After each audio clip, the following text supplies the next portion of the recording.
My name is Lisa, and for our second anniversary, my boyfriend and I rented a luxurious, secluded chalet through a popular rental service.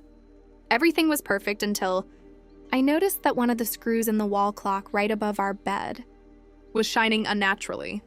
It turned out it wasn't just a watch. This is a 4K camera with a live broadcast in the darknet.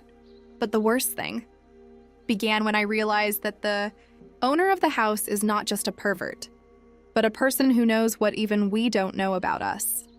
Today I'm going to tell you how our vacation turned into a survival reality show. My boyfriend Jake and I wanted something special. Found a house in the woods on Airbnb, panoramic windows, jacuzzi, fireplace, and a rating of 5.0 with 100 reviews. The owner, a certain Mr. Smith, was exemplary polite. When we arrived, the house looked even better than in the photo. But there was one but. Smith insisted on a strict rule. Do not touch the electrical panels and do not rearrange the furniture. There is a complex smart home system. We laughed, they say, an eccentric rich man, and went to open the champagne. The first bell rang in the evening. I was taking a shower and I noticed that the bathroom mirror was warm.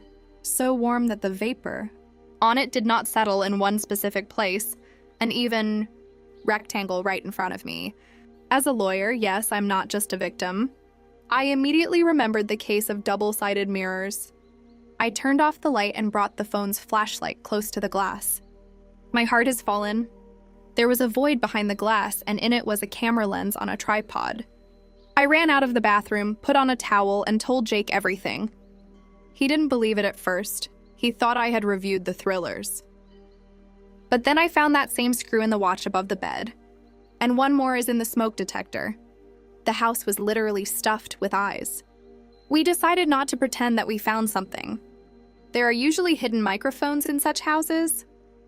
We agreed in a whisper to pack up and leave in an hour, supposedly to a restaurant. But when we got to the front door, it didn't open. The electronic lock is blocked. The TV in the living room suddenly turned on the screen. There was not a picture, but a text file. Lisa, Jake, where are you going? Dinner isn't ready yet. And Lisa, the flashlight in the bathroom was too much. Now I'll have to change the rules of our game. Smith's distorted voice came from the smart home speakers. You didn't think I was just watching, did you? I collect. And your accounts, your bank passwords, which you entered through my free Wi-Fi, are already with me. Now you will do everything I say if you don't want your home video and empty accounts to become public. We can't use phones, Jake, I whispered while we were sitting in the blind zone behind a massive sofa. He controls the router. Everything we send goes through its filters. At that moment, the lights went out in the house, but not completely. The red emergency light turned on and the sound of our own breathing, recorded 5 minutes ago, began to be heard from the speakers. Smith played with our psyche. Lisa, look at the refrigerator. Jake pointed to the smart panel on the door. The balance of my bank account was displayed on the screen. It had $0 on it. He translated everything. I felt nausea rolling up to my throat. All my savings for 5 years of work as a lawyer. No, I pulled myself together. He didn't translate them. He just changed the numbers on the screen via the local network to make us panic. A real hacker wouldn't take such a risk until the end of the show. He needs us in a state of complete despair.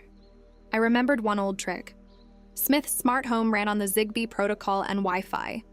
If you create a powerful interference, the brain at home will go blind for a moment. Drag all the foil from the kitchen and the microwave to the center of the living room, I ordered. We built a crazy structure.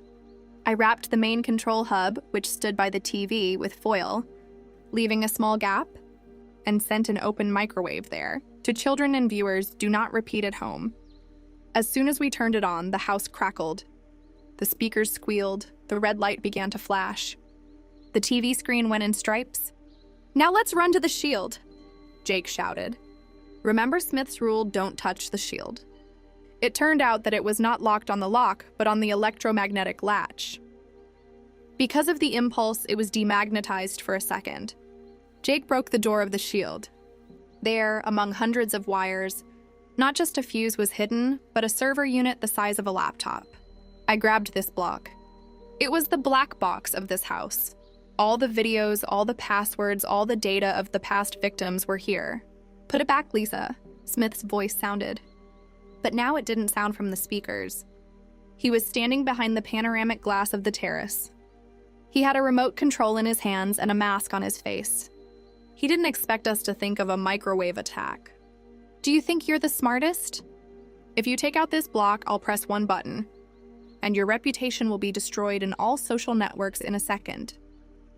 What if I destroy it right now? I brought a heavy server over the fireplace, along with your entire collection.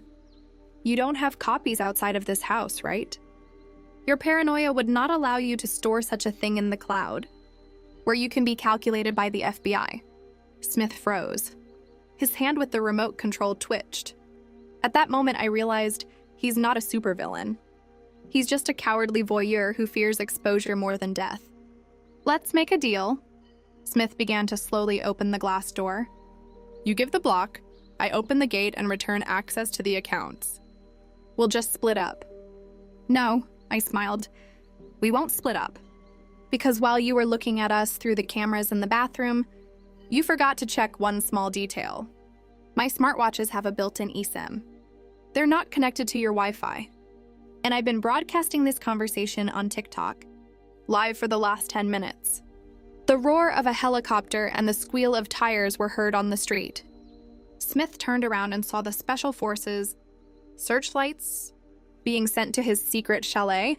Smith stood motionless, blinded by the beams of the searchlights.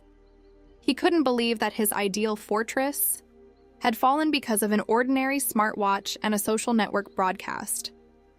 "Drop the remote control," Jake shouted, rushing to him, but I stopped him. "No need, Jake. Let the cameras capture everything." The very cameras he loved so much. The door was broken by special forces fighters. Smith was laid face down on the floor right on the threshold of his lab. When his mask was removed, it turned out that he was a local IT millionaire who was listed as a patron and a friend of the police. The whole city was in shock. Investigators opened the same server unit that I rescued from the fireplace. What they found there made even the experienced cops pale. Smith wasn't just peeping. He blackmailed politicians, businessmen, and ordinary tourists. His archives contained data from more than 500 families. The most ironic? He configured the system so that if his heartbeat increases from fear or stress, the server starts automatic data deletion. But because of our microwave attack, this module burned first. All the evidence remained intact. It's been 6 months.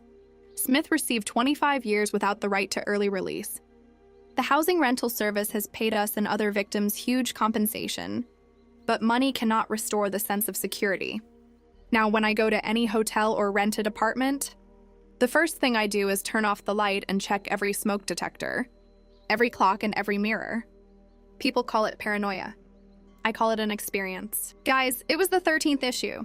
I have an important question for you that can save someone's life. Do you think rental services should ban any electronic locks and smart systems for the safety of guests? Or is it just a progress to get used to? Write in the comments, safety or progress.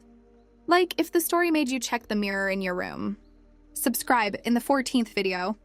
We will analyze the story of how I found a gift from my ex in my new car, and why my GPS showed that I go to the cemetery every night.